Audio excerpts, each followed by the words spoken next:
profesor itu atau guru besar itu bukan gelar akademik gitu ya, tapi itu adalah jabatan fungsional akademik. Nah, itu dulu duduk persoalannya. Artinya itu adalah jabatan fungsional akademik yang proses untuk mencapainya itu prosesnya panjang. Selain pembelajaran juga harus sekurang-kurangnya 10 tahun. Kemudian juga dia memiliki pengabdian masyarakat, dan satu hal yang memang ini menjadi syarat khusus saat ini buat para dosen yang perjalanannya juga sangat panjang, yaitu memiliki karya ilmiah yang bisa dijadikan syarat utama gitu. Syarat khusus sebenarnya, bukan syarat utama. Assalamualaikum warahmatullahi wabarakatuh. Selamat bergabung kembali di podcast Secret Story bersama saya Naura. Di mana hari ini kita akan berbincang mengenai kontroversi gelar guru besar yang sedang ramai dibahas nih teman-teman. Dan saya akan berdiskusi dengan narasumber kita hari ini. Di sini sudah ada Pak Atwar dan Pak Hendra. Assalamualaikum Pak, terima kasih sudah mau bergabung di podcast hari ini.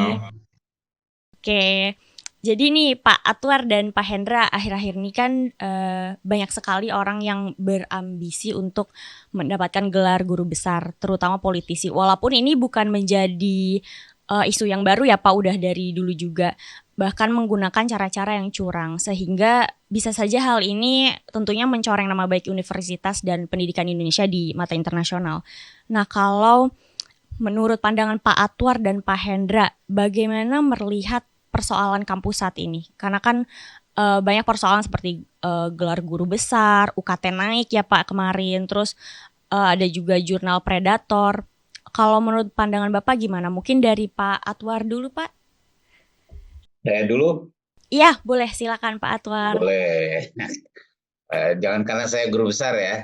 Tapi sekarang ini menyebut profesor sensitif di luar dunia akademis ini. Menurut saya memang perguruan tinggi bukan hanya persoalan guru besar. Perguruan tinggi ini akhir-akhir ini sedang mengalami sorotan luar biasa nih. Bukan hanya soal guru besar. Sebelumnya ada UKT, sebelumnya ada pelanggaran etika akademis yang nyangkut ke guru besar dan lain-lain. Mudah-mudahan sih dengan adanya sorotan tajam ini akan membangun kesadaran penuh dari perguruan tinggi, ya seperti Pak Hendra ya, Pak Dr. Hendra juga kan dosen, saya juga dosen gitu. Plus juga ya meningkatkan kepedulian dan kesejahteraan para dosen ya Pak Hendra ya. Karena salah satu kelemahan perguruan tinggi adalah dosen jangan jadi dosen katanya, gajinya kecil kan gitu ya.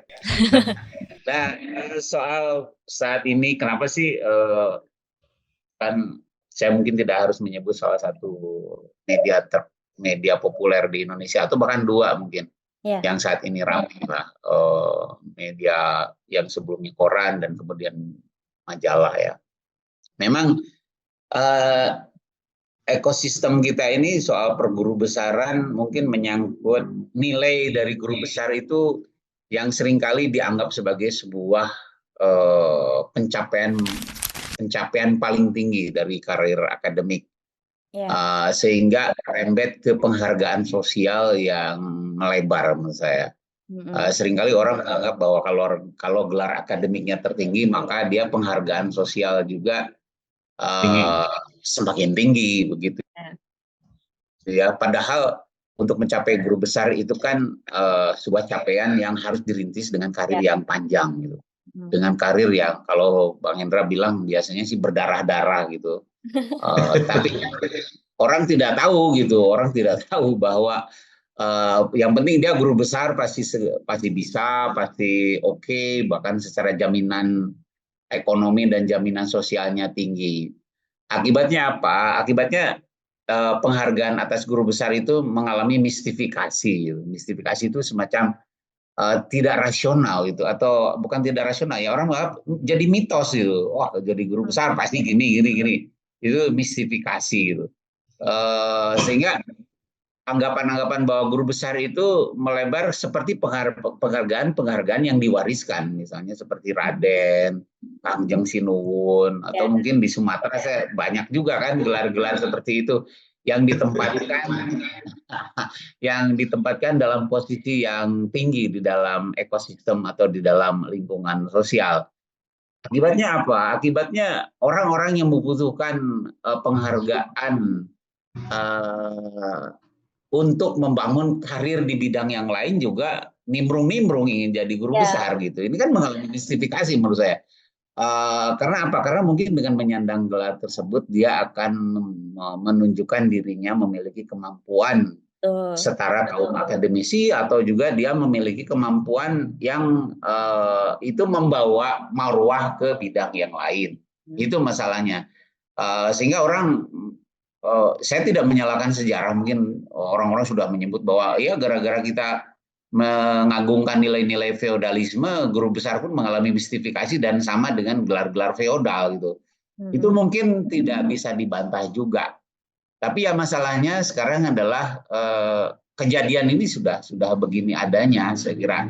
Sehingga gerakan-gerakan dari para akademisi untuk membangun kembali atau mengembalikan marwah guru besar, mencabut guru besar yang tidak prosedural, dan lain-lain, ya akibatnya menjadi gerakan akademisi dan juga mungkin dibantu juga oleh gerakan-gerakan yang lain untuk mencapai hal yang sama. Kalau dalam pandangan saya ini yang mungkin menjadi menjadi kegelisahan saya sih, begitu.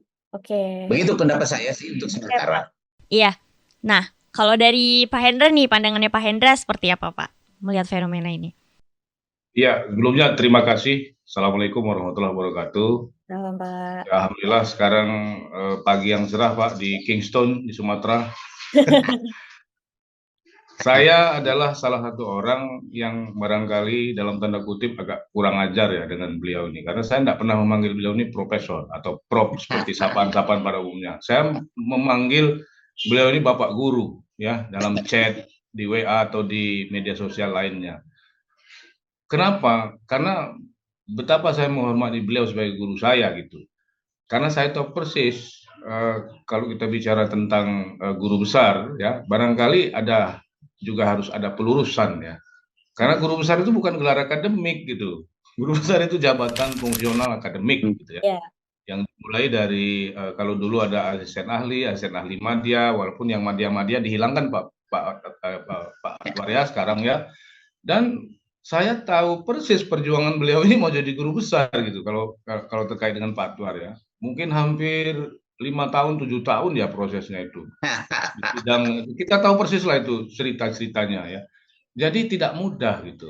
Nah, maka kok tiba-tiba ada peraturan menteri tentang profesor kehormatan gitu ya. Nah, kesalahan ini tadi seperti Pak Atwar sebutkan seperti mistifikasi ya. Orang juga harus kita luruskan bahwa profesor itu atau guru besar itu bukan gelar akademik gitu ya, tapi itu adalah jabatan fungsional akademik. Nah, itu dulu duduk persoalannya. Maka menarik kalau kita lihat apa yang dikirimkan oleh Mas Gaib ya, yang kemarin jadi narsum kita di grup WA ISKI, Rektor UI yang baru itu membuat surat edaran gitu, untuk kalau urusan apa cukup menuliskan Fathul Wahid gitu namanya ya, tidak perlu profesor ST, MSc, PhD-nya tidak perlu ditulis gitu, kecuali di hal-hal yang penting terkait dengan ijazah. Jadi Profesor Dr. Atwar Bajari MSI itu tertulis karena untuk urusan-urusan akademik gitu ya. Nah, kalau tidak salah zaman Pak Menteri siapa itu ada aturan tidak perlu ditempel-tempelkan di undangan pernikahan dan seterusnya. Tapi ya barangkali sama dengan gelar haji ya. Haji itu kan pendatang, jadi ketika dia pulang haji itu ya berarti pendatang lagi kan, dia kan begitu. Nah, saya kira ini perlu ada urusan satu, bahwa gelar guru besar itu atau profesor itu bukan gelar akademik ya. Artinya itu adalah jabatan fungsional akademik yang proses untuk mencapainya itu prosesnya panjang. Ya, kalau kita bicara jabatan fungsional itu mulai dari unsur pendidikan, ya, pengajaran, penelitian, pengabdian masyarakat, dan unsur penunjang, tugas dosen. Nah, itu harus ditegaskan gitu. Prosesnya panjang ya, Pak. Seorang dosen itu menjabat, misal sekarang Pak Atwar kalau tidak salah wakil dekan, itu hanya tugas tambahan. Tugas utamanya 4 tadi gitu ya. Jadi pendidikan pengajaran, penelitian, pengabdian, dan penunjang tugas pokok dosen. Nah, maka ketika ada proses-proses yang saya kira menggunakan kekuasaan gitu ya, ini harus dikritisi dan harus dievaluasi karena ada semacam kesalahkaprahan ketika profesor itu dianggap sebagai gelar prestis sosial bahkan untuk jualan politik gitu, dagangan politik. Dan ini saya kira sangat mengkhawatirkan ya, sangat meresahkan. Apalagi kemarin saya lihat tuh Pak Anwar juga cukup keras bersuara. Ada seorang dosen ya bergelar profesor bisa memproduksi ratusan artikel dalam 1 tahun, itu luar biasa. Ini kita 2 saja sudah ngos-ngosan ini kan. Padahal seharusnya udah bikin 1 aja itu udah alhamdulillah ya Pak. Wah, saya ada beberapa submit artikel ke jurnal internasional itu sudah hampir 1,5 tahun tuh, udah berapa kali revisi gitu ya. Dan kita memang mencari yang mudah-mudahan ya tanpa biaya sehingga tidak terjebak yang predator gitu. Ya karena kita terinspirasi juga ya bahwa untuk menjadi guru besar itu tanggung jawab akademik, tanggung jawab sosialnya juga berat sekali, seperti yang kemarin saya kirimkan ke NAU ya, bagaimana Pak Renal Kasali memaknai guru besar itu ya, jabatan fungsional akademik guru besar itu. Nah, tentu harus ada tekanan bersama, representasi tekanan itu harus dikeluarkan, disuarakan oleh para akademisi ya. Kita yang punya home base di perguruan tinggi, kemudian berjuang menjalankan tugas-tugas tridharma perguruan tinggi, tapi tiba-tiba aturan-aturan itu tidak berpihak ya kepada orang-orang yang betul-betul dosen atau sebagai guru di perguruan tinggi. Nah, ini perlu kita kritisi bersama menurut saya. Saya kira seperti itu untuk sementara. Oke Pak. Nah, Pak Anwar dan Pak Hendra, bahkan kan ada beberapa dari mereka yang bisa mendapatkan gelar ini melalui membuat jurnal yang tidak ada tinjauan ilmiahnya ya, atau jurnal predator itu. Ada juga yang sampai bersekongkol dengan orang di kementerian atau asesor di kementerian. Apakah hal ini menjadi aksi yang biasa Pak di kalangan para politisi untuk melakukan kecurangan demi mendapatkan gelar gitu Pak? Mungkin dari Pak Anwar? Ya, sebenarnya kan akar permasalahannya harus dirunut juga ke belakang. Artinya soal malpraktek administrasi itu mungkin bagi saya sih itu berada di ujung meritokrasi dari seseorang menjadi guru besar atau merit sistemnya kan gitu ya. Bahwa dia harus punya publikasinya juga harus memenuhi kriteria, kemudian juga hal-hal lainnya saya kira, termasuk misalnya penghargaan peer atau lingkungan sekitar ya.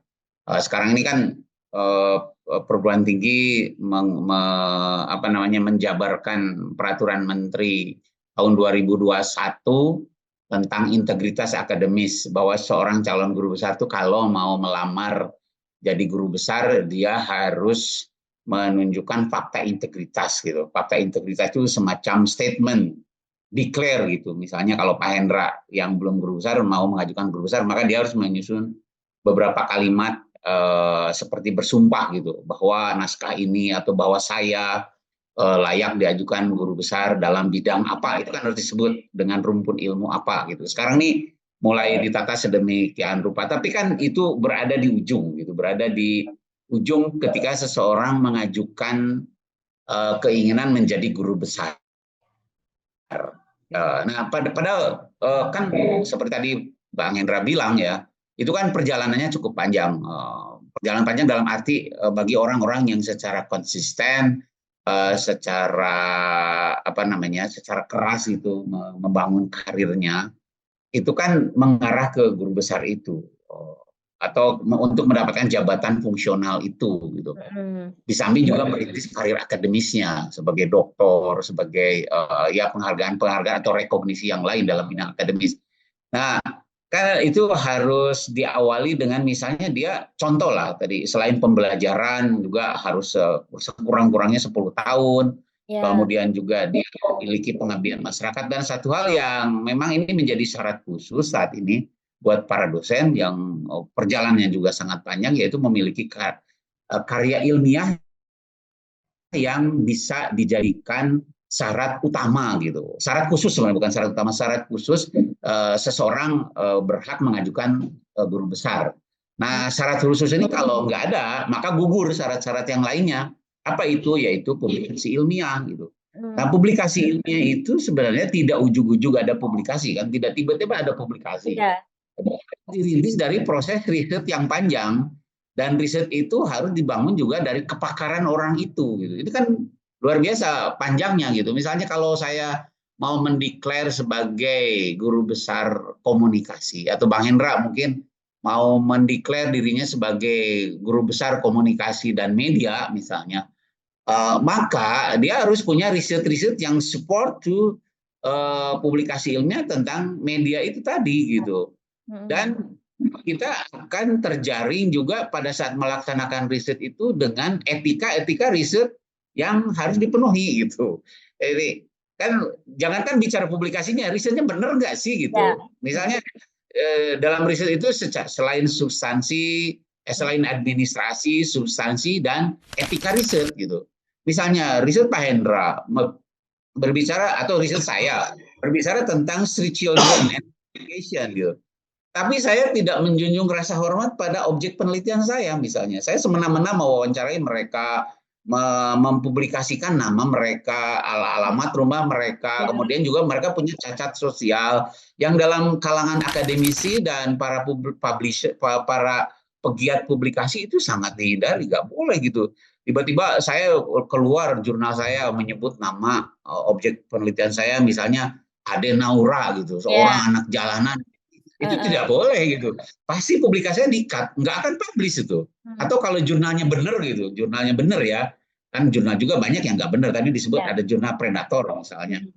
Itu pasti publikasi saya tidak akan dipublikasikan, dan itu butuh waktu gitu, butuh waktu yang cukup panjang untuk mendapatkan publikasi yang bisa menjadi syarat khusus. Misalnya sekurang-kurangnya 6 bulan lah, sekurang-kurangnya 6 bulan. Walaupun kalau jurnal predator kadang-kadang sebulan kok sudah publish ya. Jadi gimana proses korespondensi etc.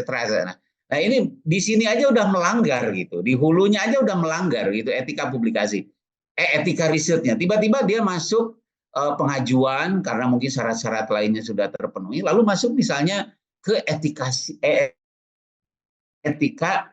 publikasi ilmiah. Nah etika publikasi ilmiah ini kan harus diperiksa juga gitu. Misalnya apakah dia tidak melakukan plagiarisme gitu. Apakah dia tidak melakukan fraud yang lain. Misalnya fraud yang lain itu berbentuk fabrikasi. Fabrikasi itu misalnya penyalahgunaan data. Atau misalnya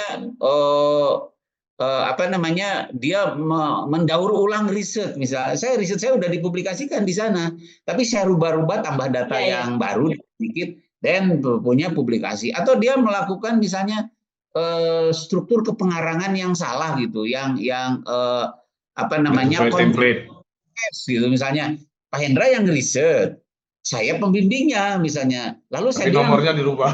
Ini nomornya dirubah gitu, Bang. Awas ya. Urutannya. Saya gurunya saya gitu. Saya nomor 1 ya. Nggak boleh gitu. Pasti kalau ada temuan dari tim penilai angka kredit gitu, baik yang ada di fakultas, universitas maupun nanti di kementerian, itu harusnya dia di-remove gitu. Nah, itu kan sebuah effort yang menurut saya sih detail dan perlu kehati-hatian gitu. Tidak boleh karena itu peraturan menterinya sudah jelas menyebut gitu. Misalnya jika ditemukan pelanggaran ini, maka tidak boleh diterima sebagai pengajuan guru besar. Atau kalau ketika dia sudah jadi guru besar, dia boleh dicopot gelarnya gitu. Itu kan sudah tertera dengan jelas gitu. Bahkan gerakan yang sekarang muncul bahwa copot gelarnya, kalau itu sudah ada peraturannya gitu. Seharusnya ya memang tinggal diimplementasikan. Nah, menurut saya sih jadi pelanggaran-pelanggaran ini memang akibatnya karena orang mungkin malas menghadapi birokrasi, kemudian juga administrasi, dan juga mungkin perjalanan yang panjang, mereka melakukan shortcut gitu. Beberapa orang melakukan, saya tidak mau menyebut mereka ya, beberapa orang atau mungkin banyak orang melakukan shortcut seperti yang menimpa teman-teman kita dosen gitu di sebuah perguruan tinggi, saya sebut aja di Kalimantan gitu ya, nggak mau menyebut nama perguruan tingginya. Itu kan menunjukkan bahwa ada semacam fraud atau malpraktek, bahwa mereka ya kalau Prof Dedi menyebutnya, saya meminjam Prof Dedi istilahnya ya, kebelet jadi profesor gitu. Kebelet kan ini langsung gitu. Tiba-tiba balik ke air. Melakukan shortcut yang seharusnya itu dirintis sebagai sebuah perjalanan panjang, dan seharusnya sih saya setuju dengan Pak Hendra, dinikmati gitu. Dinikmati prosesnya, karena ini sebuah upaya membangun jati diri dan ya membangun siapa diri kita dengan kepakaran kita gitu. Jangan sampai dalam waktu singkat misalnya tiba-tiba 2 bulan 3 bulan turun, atau misalnya juga dilakukan oleh orang-orang yang tadi kita sebut, misalnya Naura yang bilang misalnya ya para politisi lah ingin jadi guru besar. Nah, kita mempertanyakan kapan mereka nulisnya gitu, kapan mereka melakukan risetnya, kemudian kapan mereka mengerjakan pengabdian masyarakat, karena itu kan sekian persen harus ada komponen pengabdian masyarakat. Kapan 10%. mereka melakukan kalau membangun kepakaran itu komunikasi akademis gitu, harus ada kan, misalnya kalau Pak Hendra seminar kan hampir tiap minggu gitu, diundang sebagai pembicara mungkin sekurang-kurangnya sebulan 2-3 kali gitu. Itu menunjukkan yang konteksnya tuh target dia sebagai guru besar dalam bidang tertentu. Itu kan sebuah proses yang harus diperhatikan. Nah, tiba-tiba misalnya ngajar juga sebagai dosen tamu, kemudian juga dia terdaftar juga di perguruan tinggi baru 3 tahun, tiba-tiba jadi guru besar, ya gimana tuh? Itu kan kebelet ingin jadi guru besar. Akibatnya mungkin mereka melakukan proses-proses malpraktek itu tadi. Ya, saya tidak mau menyebut apakah mereka melakukan konspirasi dengan tim penilai angka kredit kah, dengan orang-orang yang menulis publikasi ilmiahnya kah, gitu kan? Ya kan boleh aja misalnya, sini kamu tak bayar 20 juta bikin 5 makalah ya. Ya bisa aja sih, tapi kan itu melanggar etika riset dan juga melanggar etika akademis, karena etika riset dan etika publikasi maksud saya. Ini kan dua hal yang berada di sisi yang berbeda, walaupun saling ketergantungan satu sama lain. Yang ini menyebabkan gugur yang ini. Etika riset nggak beres menyebabkan gugur etika publikasi. Kalau dalam pandangan saya sih begitu gitu. Oke, Pak. Walaupun saya juga suka merenung pada diri sendiri, apakah saya sendiri juga sudah benar waktu itu sih? Saya lupa juga gitu. Jangan-jangan misalnya kan ini memang sebuah proses yang ya membangun peradaban pendidikan kita ya, bukan sebuah proses yang instan gitu untuk mencapai itu. Mudah-mudahan demikian sih kalau menurut saya. Oke, Pak. Nah, tapi kalau untuk Pak Hendra nih, Pak, jadi sebenarnya selain gengsi juga ya, buat apa sih sebenarnya politikus itu mau mendapatkan gelar profesor kehormatan atau guru besar ini, Pak Hendra? Kalau dari Pak Hendra gimana? Ya, kalau saya ya yang ya sudah hampir 25 tahun jadi dosen, saya justru malu kalau mengaku-ngaku dosen itu, Pak. Ya. Jadi apalagi kalau menyampaikan, wah saya profesor, oh saya pangkatnya ini kan. Karena apa? Karena itu beban bagi kita, ya. Tanggung jawabnya itu luar biasa. Ya makanya saya tidak pernah ingin dipanggil dosen oleh anak-anak. Panggil guru aja lah atau bapak saja sudah cukup gitu ya. Nah, artinya apa? Ya kalau kita melihat banyaknya politisi ya, atau ada beberapa oknum politisi seperti liputan khusus Tempo itu kan investigasinya sampai ke Birmingham itu untuk mengecek karya ilmiah salah satu yang lagi heboh kan. Tempo itu kan salah satu media yang masih masih bisa kita jadikan rujukan gitu ya, dengan podcast bocor alusnya misalnya, itu luar biasa. Jadi mereka tidak sembarangan menulis data itu, mereka mengirimkan wartawannya ke Birmingham untuk melakukan investigasi. Nah, kalau kita Naura tanya apa sih gunanya bagi politisi ya yang mengaku-ngaku dalam tanda kutip seolah-olah dia dosen lalu memaksakan diri untuk memperoleh jabatan fungsional akademik profesor ya, karena saya tidak pernah ingin menyebut profesor itu sebagai gelar akademik gitu, karena itu bukan gelar akademik. Karena jabatan fungsional akademik tertinggi seorang dosen yang syaratnya panjang gitu ya. Saya ingat betul dulu Pak Anwar itu sudah 5 tahun bolak-balik direvisi ya, dan disidang dulu oleh Dewan Guru Besar di Pikom Unpad, baru kemudian pelajaran. Ya kita melihat itu gitu, walaupun detailnya tidak melihat. Nah maka saya sepakat sebenarnya kalau harusnya ada peraturan menteri baru atau ada peraturan pemerintah, ya sudah untuk mengajukan jabatan fungsional guru besar itu cukup di kampus atau di perguruan tingginya masing-masing gitu. Kalau misalnya seperti universitas saya yang belum banyak guru besarnya, mungkin bisa mengendorse profesor dari perguruan tinggi terdekat gitu ya. Nah jadi tidak perlu lagi. Jurnal-jurnal Pak Atwar itu misalnya sudah bereputasi internasional, proses submit penerbitan Turnitinnya panjang, tiba-tiba masih ada yang mereview gitu.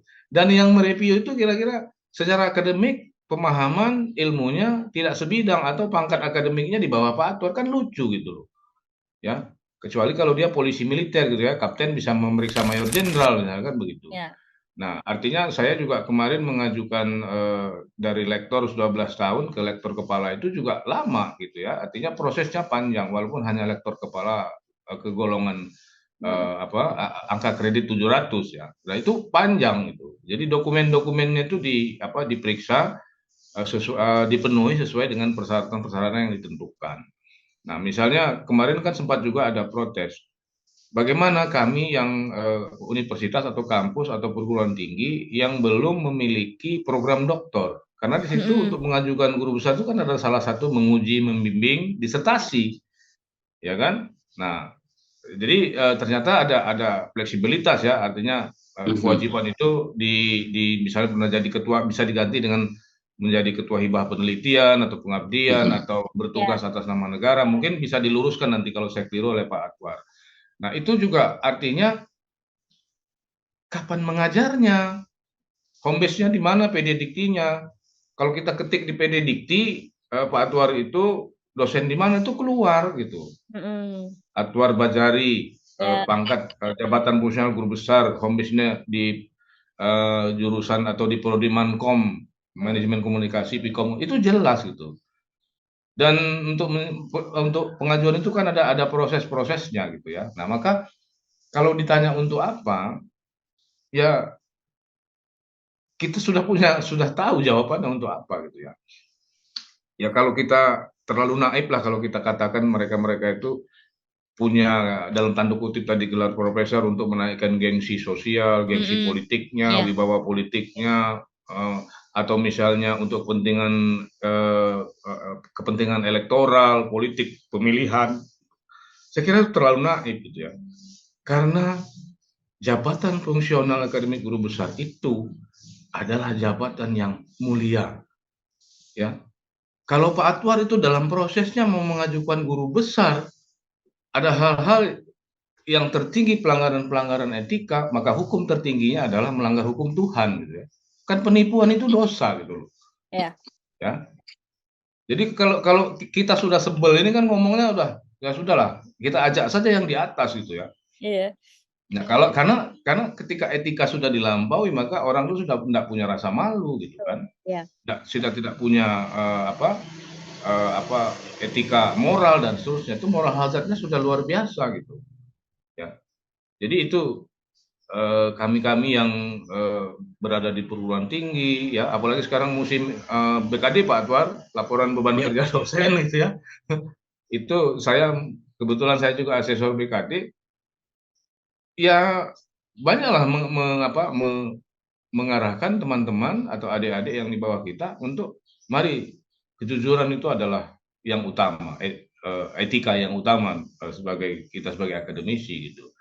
Karena kan saya berharap nanti juga misalnya asesor BKD itu diberi kewenangan untuk mengecek apakah laporan terutama penelitian dan pengabdian itu asli apa palsu. Kalau sekarang kan asesor itu hanya diminta untuk mengecek ada atau tidak unsur-unsur itu terpenuhi atau tidak. Ya misalnya dia mengajar mata kuliah apa, SK-nya, soalnya, absennya, nilai akhir maksudnya harus dilampirkan.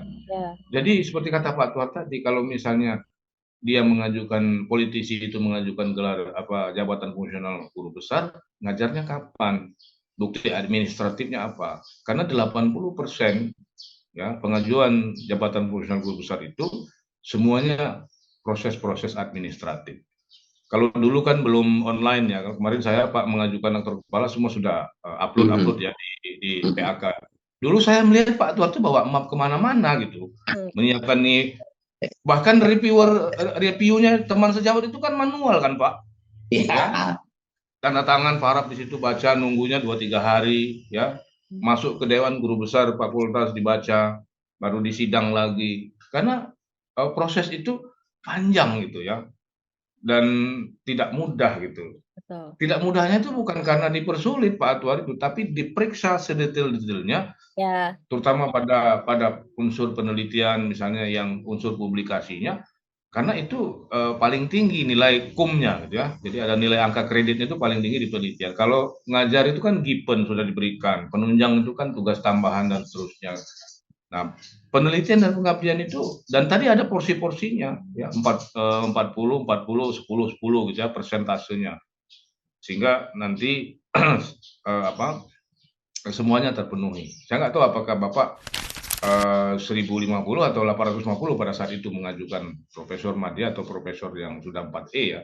Nah itu juga enggak mudah. Jadi kalau ada politisi, ya saya kira mengajukan guru besar itu penelusuran investigasi Tempo itu sudah menjawab, ya, bahwa ada ketidakjujuran di situ, ada pelanggaran aturan, ya, ada policy corrupt gitu ya, kebijakan yang dikorupsi, ya, kong kali kong dan seterusnya. Kita harus berani mengatakan itu, karena ada ribuan dosen yang mungkin ratusan dosen yang sekarang lektor kepala, itu sudah berproses sangat panjang untuk menjadi guru besar.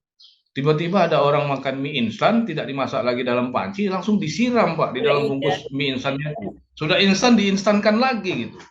Nah ini saya kira Mas Menteri, jadi ya bentar lagi kan demisioner nih kabinet ini ya.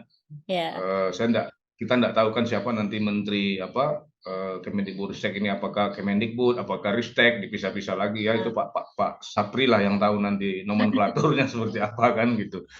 Nah tentu mudah-mudahan ada keberpihakan lah ya, karena aturan itu kan bahkan yang terbaru tadi disebutkan Pak Tuan sudah ada fakta integritas, peraturan menteri tentang fakta integritas dosen dalam riset, dalam pengabdian dan seterusnya. Nah ini keresahan kita bersama ya. Ada orang yang secara teknis, secara regulatif sesungguhnya dia tidak memenuhi syarat ya, dalam tanda kutip dia menjadi tidak berhak. Tapi tiba-tiba dengan santainya, dengan permainan-permainan, dugaan-dugaan bantuan-bantuan oknum itu lancar luncur gitu ya. Nah, yang betul-betul berproses ya, memenuhi seluruh persyaratan berdasarkan template, berdasarkan aturan, ya, kebijakan, ya itu salah. Misalnya gini loh, misalnya Naura disuruh mengupload ijazah yang dilegalisir. Ya. Anda mengupload scan ijazah asli itu sudah salah gitu, ya itu terbukti ya. Misalnya background fotonya perempuan biru, laki-laki merah, kamu kirim yang merah backgroundnya, itu ditolak sama sistem pengajuan itu. Nah mungkin yang mengajukan yang kemarin itu, yang politisi mungkin tidak melalui akun PAK Pak, mungkin melalui jalur khusus itu nggak tahu kita kan. Barangkali itu. Nah jadi tidak usah kamu tanya lagi untuk apa mereka itu ya. Saya kira sudah investigasi juga itu kayaknya. Ya investigasi juga Pak. Ya jadi ya karena kita mantan jurnalis jadi beberapa kontak-kontakan lah dengan teman-teman, wah itu luar biasa gitu ya. Ada permainan-permainan dan korupsi itu bukan hanya pada akhirnya korupsi kebijakan ya, mengarah ke yang lain-lain juga ya. Ya jadi itu. Atau kalau perlu ditanya juga itu. Mana duluan yang selesai, S3-nya dulu, S2-nya dulu. Nah, ada yang duluan ya soalnya. Jadi kayak telur sama ayam gitu ya, malah yang duluan gitu ya. Bingung juga kita kan. Aduh, lucu-lucuan negeri kita ini ya. Nah, Pak. Barangkali itu Iya. Pak, tapi kalau misalkan bicara siapa yang salah, Maka ini siapa Pak yang paling bertanggung jawab? Ya sebenarnya kalau kita bicara siapa yang salah ya, itu kan sistemnya sudah dibangun, aturannya sudah dibuatkan, Ya. kemudian persyaratannya sudah jelas gitu ya. Nah Ya. kalau misalnya pertanyaannya siapa yang bertanggung jawab, ya saya kira itu kan kembali ke pribadi masing-masing ya. Artinya regulasi di kementerian untuk urusan itu kan semua sudah jelas aturannya, sudah sangat teknis bahkan ya, ada peraturan menterinya, ya di atasnya kan ada misalnya ada peraturan pemerintah dan seterusnya, undang-undangnya sudah jelas ya. Kenapa? Karena di situ semua nanti kan ada konsekuensinya, ya tidak bisa sembarangan gitu. Nah, ya kalau kita kembali kepada sisi dari pertanyaan siapa yang bertanggung jawab, karena regulasinya semua sudah ada, maka pengambil kebijakan tertinggi dalam ini Pak Menterinya, ya bisa mengevaluasi ya, mengevaluasi dengan saya kira dengan sangat keras gitu, mengapa itu terjadi. Karena ada orang-orang kan di belakang itu di setiap bidang yang mengurus itu kan ada orang-orang di direktur SDM misalnya kelembagaan dan seterusnya yang berkaitan dengan jabatan fungsional akademik seorang dosen atau guru atau akademisi di perguruan tinggi. Nah itu perlu ditertibkan gitu ya. Artinya jangan jangan proses-proses itu melanggar aturan ya. Ya, pelanggaran-pelanggaran itu bahkan mungkin diciptakan ya, diduga diciptakan ruangnya. Dengan kemudian terjadi hal-hal yang bukan hanya melanggar aturan, tapi yang paling tinggi kan ada pelanggaran etika akademik ya. Jadi saya kira produk-produk seperti itu ya proses-proses seperti penyimpangan-penyimpangan itu yang tidak bertanggung jawab ya kong kali kong itu harus dihentikan. Semua orang punya kesempatan yang sama. Dan saya juga sebagai pribadi mengusulkan cabut aja tuh permen tentang pemberian gelar profesor kehormatan. Tidak ada itu menurut saya. Yang ada itu gelar doktor honoris causa ya. Tapi doktor honoris causa itu juga tidak bisa sembarangan diberikan gitu ya. Dan karena itu juga ada persyaratan yang ketat gitu ya. Penulisannya juga beda ya. Kalau tidak salah doktor honoris causa itu dengan D dan R yang besar gitu ya.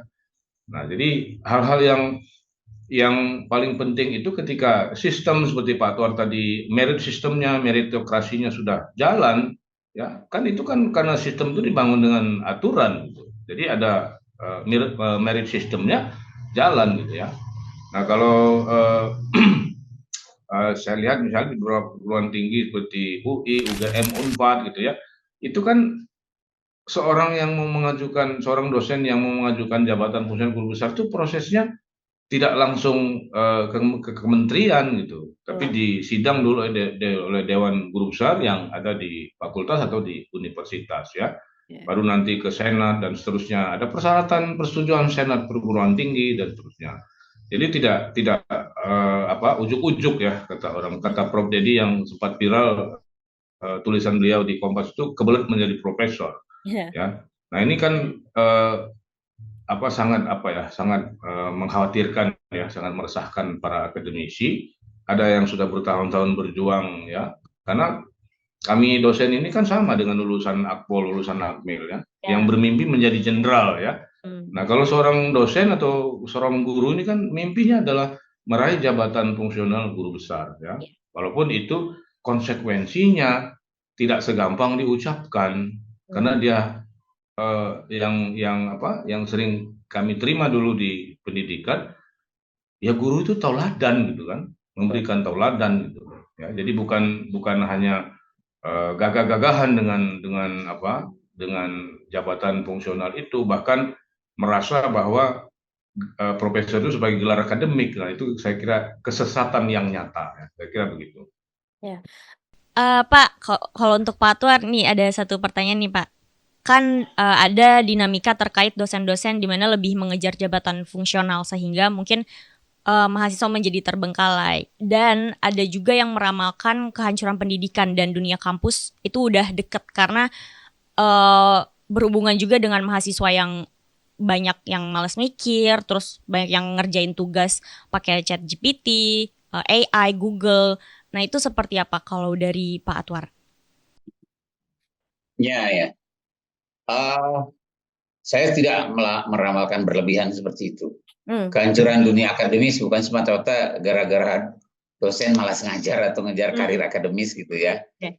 Banyak hal saya kira yang menyebabkan sebuah perguruan tinggi lah, misalnya sebagai sampel gitu. Sebuah perguruan tinggi itu misalnya tidak ada peminat atau malah gulung tikar, itu banyak hal. Atau bahkan mungkin ya salah satunya bisa diakibatkan misalnya para dosen melakukan kecurangan-kecurangan atau tidak menjalankan kewajiban-kewajibannya. Tapi kan tidak segampang membuktikan hipotesis itu kalau menurut saya. Nah, tapi memang kalau misalnya agak diturunkan sedikit, misalnya menurunkan kualitas lulusan perguruan tinggi, mungkin ya bisa dijawab dengan bukan gampang ya, dijawab dengan beberapa pengujian secara empiris gitu ya. Misalnya banyak dosen yang malas membimbing karena dia mengerjakan proyek di luar, atau dia menjadi komisaris, atau dia menjadi reviewer atau pekerjaan-pekerjaan yang bahkan bisa berurusan dengan akademis ataupun yang non akademis sebenarnya.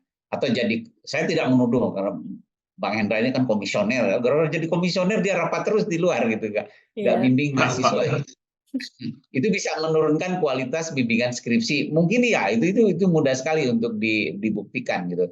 Tapi kalaulah misalnya bahwa karir akademis dosen yang terus dikejar oleh para dosen menyebabkan kualitas akademis menurun, dalam posisi yang lain menurut saya salah gitu. Seharusnya salah.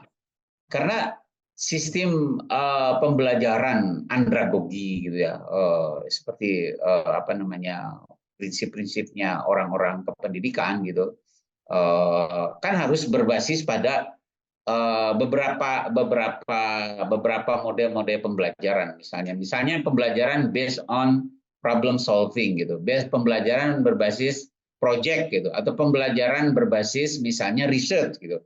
Tidak sekedar pembelajaran berbasis textbook gitu. Itu kan salah satu aja sih pembelajaran berbasis textbook itu. Artinya kita memberikan ilmu-ilmu yang didapat dari textbook terbaru, bukan textbook tahun 60-an ya. Textbook tahun 30-an itu banyak dipakai gitu ya. Nah, seharusnya ini ada pergerakan linear. Pergerakan linear itu satu sama lain saling mempengaruhi dan menghasilkan kualitas lulusan terbaik. Misalnya gini, kalau saya menerapkan model pembelajaran based on research gitu, riset saya jalan dan riset itu mendukung karir akademis saya. Dan dari hasil riset itu akan diuji cobakan di dalam kelas gitu. Saya akan membawa hasil riset itu ke dalam kelas menjadi narasi-narasi pembelajaran di ruang kelas. Tidak berbasis pada textbook ansih gitu. Bahwa teori ini mengatakan begini. Saya di lapangan membuktikan bahwa ini adalah begini-begini misalnya. Nah, itu kan dibawa ke ruang kelas yang menyebabkan capaian risetnya tercapai dari dosen itu, dan capaian pembelajaran tanggung jawab Tridharma yang pertamanya juga tercapai gitu. Di samping juga alumni itu atau lulusan atau para mahasiswa itu mendapatkan narasi-narasi terbaru tentang bukti-bukti lapangan.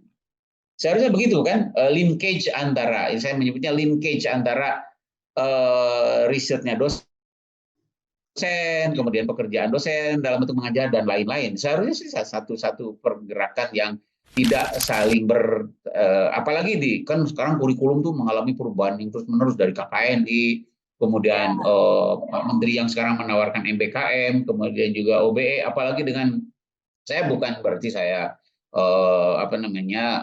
mengatakan bahwa ya Pak Menteri itu ada sisi yang bagusnya gitu. Misalnya menerapkan 8 pilar MBKM di dalam lingkungan pendidikan tinggi yang dikaitkan dengan misalnya model pembelajaran outcome based education atau outcome based learning-nya gitu. Itu ada sisi yang di mana kita mencoba mengupdate dan menghasilkan lulusan yang selalu berbasis pada dunia nyata gitu, berbasis pada korporasi, berbasis pada bidang kerja. Misalnya saya membawa 15 orang anak untuk riset saya. Yuk kita riset dengan saya bareng-bareng, mulai dari menyusun instrumen, mendesain percobaan, kemudian pergi ke lapangan, lalu misalnya mendiskusikan dan menganalisis bersama-sama, lalu menyusun laporan berbasis teknologi baru. Misalnya saya suka membawa mahasiswa itu, kita pakai model network analisis kayak gini nih. Menurut tafsir kamu gimana? Nah, Oke, kalau kita bikin laporan sama-sama, dia menyusun draftnya, lalu saya mereview, lalu kemudian disubmit sebagai laporan akhir dan disubmit ke beberapa jurnal, misalnya terbit misalnya. Nah, saya harus menghargai mahasiswa itu bukan dengan uang riset gitu. Uang riset mah otomatis ya. Dia harus dikasih, dia ada di situ karena dia coding data, kemudian dia juga melakukan wawancara, dia harus dibayar misalnya sekian X rupiah. Oke, itu bagian dari expended-nya riset gitu. Tapi dia harus, kata Pak Menteri ini dalam peraturan MBKM, kamu itu harus menghargai mereka itu sebagai proses learning by doing gitu, sebagai proses learning by project gitu. Maka saya akan meminta ke para Kaprodi gitu, Bu Kaprodi, Pak Kaprodi, anak ini udah ikut saya selama 1 semester, walaupun di 1 tahun dia sudah mengerjakan ini. Saya harus meminta Kaprodi mengkonversi dengan legalitas yang di bawah tanda tangan Pak Dekan misalnya, atau ya itu diakui oleh surat keputusan Menteri bahwa dia akan mendapatkan 2 SKS untuk mata kuliah riset atau penulisan karya ilmiah. Clear kan? Dia ikut proses riset yang up to date, dia juga mendapatkan haknya, dan dia juga mendapatkan proses pembelajaran yang mungkin kalau distrukturkan seperti taksonominya Bloom gitu, teorinya kan ada itu, taksonominya Bloom bahwa pembelajaran itu boleh langsung gitu, tidak harus saya ngomong di kelas sampai 1,5 jam, sampai mahasiswa itu terkantuk-kantuk, malah mereka main game online atau mobile legend gitu. Karena saya ngomongnya kepanjangan gitu kan, atau malah cerita kemana-mana gitu, itu malah tidak capaian pembelajarannya. Mungkin kata taksonomi Bloom itu hanya di level 1 aja, dia mengetahui konsep ini. Tapi kalau berbasis pada yuk kita, kalau seperti tadi lah, itu mungkin akan di levelnya 1, 2, 3, bahkan sampai menganalisis dan terlibat dalam problem solving gitu. Itu kan perjalanan. Ada seharusnya, kesimpulan saya adalah bahwa mungkin ada benarnya kalau misalnya para dosen, para pendidik tidak mengikuti, tidak mengupdate model-model pembelajaran, dan dia lebih condong memenuhi kewajiban-kewajiban yang lain ketimbang kewajiban-kewajiban akademis. Kan ada juga sih dosen itu yang mendapatkan tugas tambahan, misalnya menjadi pejabat publik gitu. Kan ada teman-teman kita yang jadi komisioner, yang jadi komisaris. Itu sah-sah aja kan, memang aturannya membolehkan gitu. Boleh. Tapi tetap kalau mau dia mengembangkan kepangkatan dan jabatan fungsionalnya sekaligus juga jabatan akademiknya terpenuhi, dia harus membawa dunia itu ke dalam dunia universitas dengan sistem timbal balik gitu. Kalau Bang Hendra ini sebagai komisioner, yang buat cerita tentang komisioner ini dikasih tahu sama mahasiswa loh. Sekarang ini media kita tuh kayak begini loh. Saya sebagai komisioner selalu memberikan misalnya gitu ya, itu distrukturkan dalam struktur pengetahuan yang sistematis gitu, dikaitkan dengan beberapa pendekatan dan teori-teori yang relevan. Ini yang jadi permasalahan. Saya masih ingat ceritanya Prof. Siapa itu, mantan ketua BNSP itu, Badan Sertifikasi Nasional. Dia itu profesor yang menurut saya sangat smart gitu.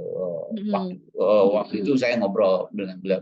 Misalnya saya tuh nggak pernah sekalipun membiarkan anak-anak itu tidak terukur dalam pembelajarannya. Tidak pernah membiarkan. Misalnya saya masuk ke kelas, saya kebetulan tadi pagi ngobrol dengan klien gini bahwa ada indikator kinerja baru di dalam misalnya mengukur keberhasilan karyawan.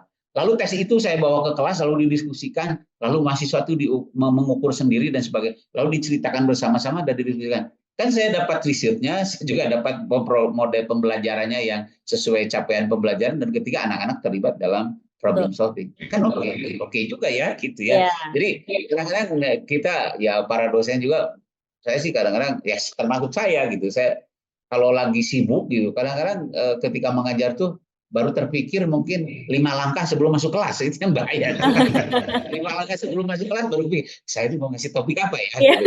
Lalu cari di kantong semar saya, kantong semar itu kan sekarang berubah menjadi kantong digital.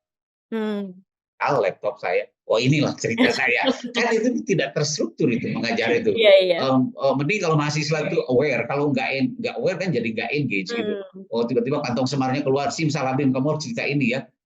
Mahasiswanya kan harusnya ini pertemuan ke-6 ya.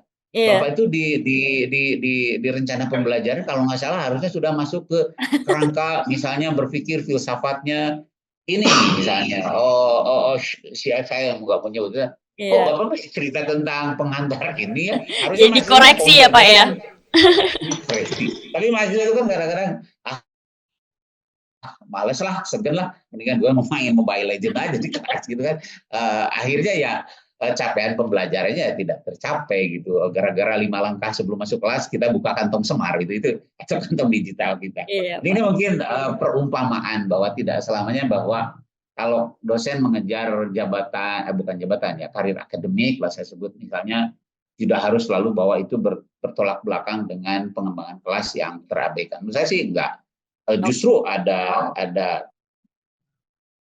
proses kreatif di mana dosen bisa menggabung. Kalau dalam model pembelajaran sekarang itu harus menggabungkan antara dunia realitas dengan dunia kelas. Begitu. Oke. Pak Hendra, kalau menurut Pak Hendra terkait yang pertanyaan yang saya tanyakan tadi terkait ramalan kehancuran itu, menurut Pak Hendra gimana? Ya, kalau mungkin diksinya kehancuran itu terlalu ekstrim ya. Jadi mungkin pertama saya sepakat dengan Pak Atwar tadi ya, mungkin ada penurunan kualitas ya. Jadi penurunan kualitas perguruan tinggi itu tidak hanya dari dari input resources ya, dari misalnya mahasiswa yang mendaftar kalau di PTS. Kalau PTN kan given ya, orang pengen semua masuk PTN kan. Nah, yang kedua adalah kualitas output. Jadi mahasiswa yang masuk mungkin akan berkurang karena sekarang kan maha benar netizen dengan segala komentarnya ya.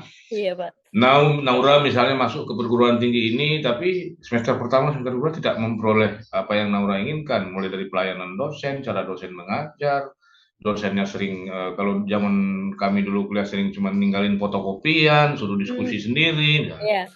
Itu kan akan terceritakan baik secara by design, secara langsung atau tidak langsung dengan orang lain. Atau misalnya menemui dosennya susah, udahlah, lo nggak usah kuliah di sana aja itu dosennya susah, ini pelayanannya susah misalnya. Itu yang terjadi ketika ada kualitas input yang berkurang, kualitas proses di dalam ketika kita mengikuti pendidikan juga berkurang, ya nanti lulusannya ya juga dikhawatirkan akan mengalami degradasi quality gitu ya, kualitasnya akan berkurang juga. Nah, dosen itu kan dulu lucu-lucuan sering dikategorikan ada dosen selebritis gitu ya. Ada dosen pejabat, ya dosen selebritis itu di mana? Diundang kemana-mana, jadi pembicara, jadi konsultan ya.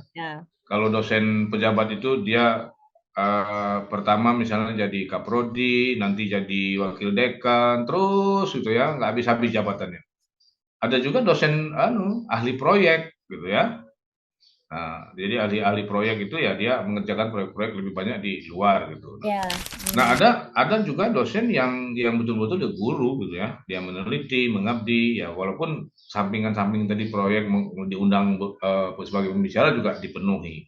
Tapi tidak lupa dengan tugas dan kewajibannya sebagai dosen. Nah, dosen-dosen yang bisa menurunkan kualitas perguruan tinggi itu adalah dosen-dosen yang mengurangi secara tinggi ya, secara matematis itu besar adalah dia mengurangi persentase pelaksanaan tridharma. Jadi dosen itu kan punya tugas mengajar, pendidikan pengajaran, penelitian, pengabdian kepada masyarakat, dan pelaksana penunjang tugas pokok dosen. Jadi kalau ada dosen masih nggak mengerti itu, berarti dia belum jadi dosen lah, gitu ya. Sama dengan mahasiswa juga punya kewajiban tridharma kan, mengikuti pendidikan pengajaran di kelas, melakukan riset, KKN misalnya, PKL, pengabdian, kerja industri, ya. Kemudian melaksanakan tugas-tugas pokok sebagai mahasiswa, misalnya aktif berorganisasi, ikut di Himaprodi, di BEM, ya. Itu adalah kewajiban yang juga harus dijalani oleh mahasiswa. Nah, jadi kalau yang bahasannya tadi misalnya perguruan tinggi itu bisa hancur, itu biasanya kalau ya hancur itu ya karena misalnya ada skandal ya, ada korupsi, misalnya kasus di Unila terakhir kemarin, Universitas Lampung ya, Bagaimana ada kasus suap menyuap dalam proses penerimaan mahasiswa dari jalur mandiri misalnya. Nah itu juga bisa menjadi semacam upaya-upaya yang bisa menghancurkan kepercayaan masyarakat, ya, integritas perguruan tinggi. Tindak perilaku korupsi, misalnya penyimpangan etika dan moral. Ya, saya kira itu jadi satu hal yang bisa menyebabkan perguruan tinggi itu mengalami kemunduran, ya, dalam melaksanakan tugas-tugas utamanya tadi, yaitu pendidikan pengajaran, penelitian, pengabdian pada masyarakat dan penunjang, ya. Nah, saya kira itu. Jadi kalau di PTS itu kehancuran yang Naura bayang itu bisa juga terjadi. Misalnya terjadi konflik pengurus yayasannya dengan organ yayasannya, dengan dosennya, ya. Misalnya kalau zaman dulu tuh kok sudah 20 tahun nih program studinya belum ada yang terakreditasi, masih terdaftar saja dulu kan. Kalau dulu kan status akreditasi itu terdaftar, disamakan, diakui. Ya, diakui, disamakan, ya. Kalau sekarang kan akreditasi ABCD atau misalnya baik sekali, unggul dan seterusnya. Nah, itu bisa memicu konflik, ya. Jadi yang narasi kehancuran yang Naura pilih itu lebih kepada hardware lah, ya, lebih kepada perangkat kerasnya gitu. Tapi kalau yang quality tadi itu kan software, ya, misalnya harusnya di mana-mana nih yang namanya ketentuan pertemuan perkuliahan itu adalah 16 kali tatap muka. Di dalam itu diselipkan nanti ada kuis, ya, ada ujian tengah semester, ada tugas mandiri, ada presentasi, kemudian ada ujian akhir semester. Nah, kalau mahasiswa tidak bisa memenuhi proses itu di bawah 50% karena dosennya, nah itulah tanda-tanda kehancuran dalam tanda kutip tadi. Artinya bakal secara otomatis akan terjadi penurunan kualitas penyelenggaraan pendidikan di perguruan tinggi. Kalau dosennya terbangnya tidak pulang-pulang, ya, dosennya jadi Bang Toyib gitu kan. Nggak pulang-pulang. Kali itu Nah, Pak Hendra nih yang terakhir nih, kalau harapan Pak Hendra melihat situasi yang sekarang itu seperti apa? Situasi apanya? Yang isu tadi politisi ingin memiliki gelar guru besar dan isu-isu kampus lainnya, harapan Pak Hendra apa untuk kedepannya nantinya seperti apa itu, Pak? Ya, saya kira pengambil kebijakan utama dalam hal ini Kementerian Pendidikan, Kebudayaan, Riset dan Pendidikan Tinggi itu harus betul-betul konsisten, ya, mengimplementasikan kebijakan atau aturan-aturan yang terkait dengan itu. Ya, kita kan sudah ada peraturan pemerintah tentang dosen, ya, Undang-Undang Guru dan Dosen, Undang-Undang tentang Jaminan Mutu, ya. Kemudian ada persyaratan PAK itu penilaian angka kredit dosen, itu semua sudah ada aturan. Jadi kalau Anda misalnya dari 10 syarat Anda mengirimkan 9,5 syarat, berarti kan tidak memenuhi syarat gitu. Nah, tetapi di situ kan diberikan kesempatan untuk memperbaiki yang setengah itu, kekeliruannya di mana, secara berintegritas, by documented gitu, ya, artinya berdasarkan dokumen, berdasarkan aturan, diperiksa dan seterusnya. Jadi seorang dosen itu kan jelas tadi disampaikan oleh Pak Adwar, untuk menjadi guru besar itu minimal bergelar doktor, ya, 10 tahun minimal menjadi dosen tanpa terputus loh. Iya. Ya, jadi kalau misalnya saya ini sebagai dosen, tiba-tiba di pemilu kemarin saya ikut nyalek, ya, kan tidak boleh. Walaupun saya sebagai dosen PTS itu tidak boleh berpartai, karena kalau dia menerima sertifikasi dosen, ya, dia kan menerima APBN, ya, honor sertifikasinya itu kan dari APBN. Ya. Nah, itu tidak boleh dia menjadi anggota dan atau pengurus partai politik, apalagi nyalek. Kalau saya terpilih, maka saya harus berhenti menjadi dosen, ya.